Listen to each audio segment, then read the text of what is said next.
गौरव हिमालय के पास के छोटे से गांव में रहता था। उसके गांव के आसपास घने जंगल थे और एक छोटी सी नदी भी पास थी।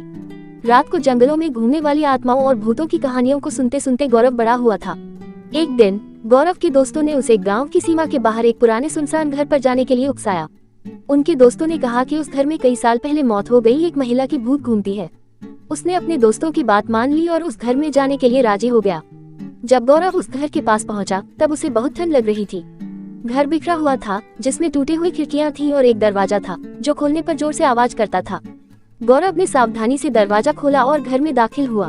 घर के अंदर का माहौल बाहर के जैसा भयानक था।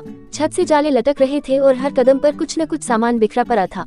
अचानक गौरव को ऊपर एक आवाज सुनाई दी। उसे लगा कि आसपास कोई चल रहा है। गौरव हिम्मत करके ऊपर गया और देखा लंबी बाल वाली एक औरत सफेद साड़ी में उसकी तरफ आ रही है।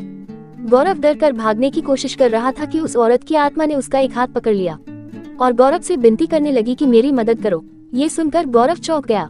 उस औरत ने कहा कि वह घरेलू हिंसा का शिकार हुई है और उसके पति ने उसकी हत्या करके इसी जंगल में दफना दिया है और तब से उसकी आत्मा इस घर में कैद हो गई है।